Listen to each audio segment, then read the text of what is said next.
جی السلام علیکم۔ میرا نام ڈاکٹر ارسلان ہے اور آج ایک بہت ہی بیسک انفارمیشن آپ کے ساتھ میں شیئر کرنا چاہوں گا۔ اگر آپ نے اکثر دیکھا ہوگا جس طرح ہمارے کئی بھائی جو ہے وہ موٹر سائیکل پہ ٹریول کرتے ہیں، ہماری سسٹرز جو ہے ان کے ساتھ اکثر بائک کے اوپر ٹریول کر رہی ہیں یا واک کرتے ہوئے یا باہر اوپن انوائرمنٹ کے اندر یکدم سے ایسے ہوتا ہے کہ آنکھ میں کوئی چیز پڑ جاتی ہے۔ یہ کوئی بھی چیز ہو سکتی ہے، کوئی ذرہ ہو سکتا ہے، مٹی ہو سکتی ہے، کوئی ہوا میں پھرتا ہوا کوئی ویجیٹیٹیو یا کسی درخت کا کوئی حصہ ہو سکتا ہے، پارٹیکل ہو سکتا ہے۔ اور سب سے زیادہ کامن جو ہم نے دیکھا ہے کئی دفعہ کچھ انسیکٹ ہوتے ہیں یا کیڑے مکوڑے ہوتے ہیں جو کہ بہت سائز میں بہت چھوٹے ہوتے ہیں اور وہ آنکھ کے اندر پڑ جاتے ہیں۔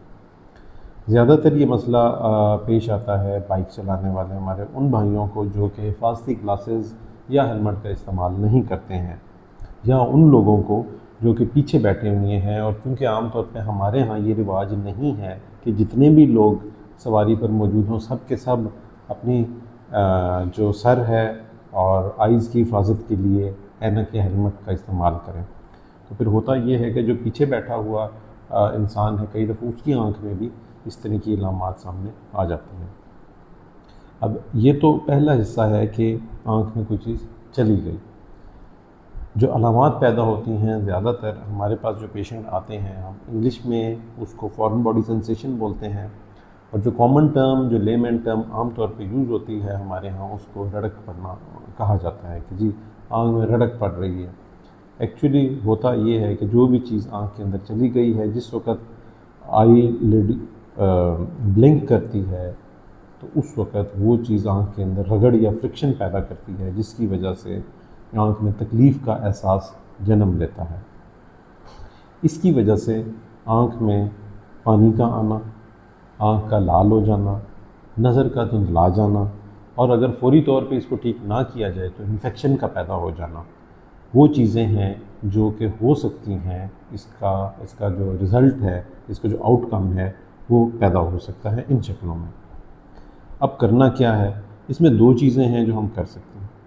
ایک تو یہ ہے کہ اپنے طور کے اوپر یا گھریلو ٹوٹکے کے طور کے اوپر یا گھریلو نسخے کے طور کے اوپر ہم کیا کر سکتے ہیں۔ پہلی چیز تو یہ ہے کہ فوری طور کے اوپر آنکھ کو اچھی طریقے سے دھوئیں، جتنا پانی ڈال سکتے ہیں پانی ڈال کے آنکھ کو واش کریں۔ اور یہاں یہ چیز آپ یاد رکھیں کہ زیادہ تر ہوتا یہ ہے کہ یہ جو پارٹیکلز ہیں یہ آنکھ کی جو آئی لڈ کی اندر والی سائڈ ہے اس میں جا کر، یا اس کا جو نیچے والا حصہ اس میں جا کر سٹک ہو جاتے ہیں، پھنس جاتے ہیں، اور اس وجہ سے پانی ڈالنے کے باوجود بھی یہ وہاں سے نکل نہیں پاتے ہیں۔ اگر تو ذرہ سامنے ہوگا تو واش آؤٹ ہو جائے گا، اگر نہیں ہوگا تو پانی ڈالنے سے بھی فائدہ نہیں ہوگا۔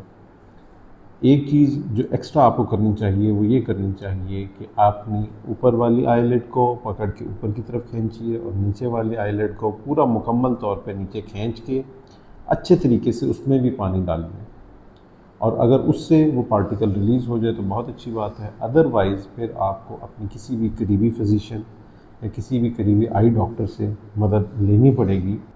یہ چیز یاد رکھیے کہ جس وقت بھی آنکھ میں یہ پارٹیکل موجود ہوگا تو اس کے نکلنے کے بعد بھی کم از کم آنکھ میں کچھ گھنٹوں یا ایون ایک دن تک آپ کو رڑک یا فارن باڈی سینسیشن رہے گی۔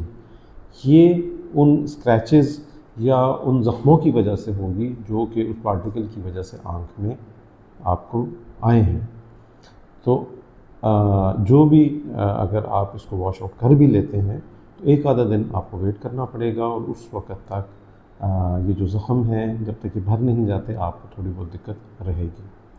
سیلف میڈیکیشن سے پرہیز کیجیے، کیونکہ اکثر ہمارے جو فارمیسی والے حضرات ہیں وہ اسٹیرائڈز کی مدد سے آنکھ کی رڑک یا ریڈنس کو ٹریٹ کرنے کی کوشش کرتے ہیں، جو کہ کسی بھی لحاظ سے آنکھ کی حفاظت کے لیے اچھے نہیں ہوتے ہیں۔ بہتر یہی ہے کہ اگر یہ خود سے ٹھیک نہیں ہوا، واش کرنے سے ٹھیک نہیں ہوا، تو اپنے قریبی معالج سے رابطہ کریں۔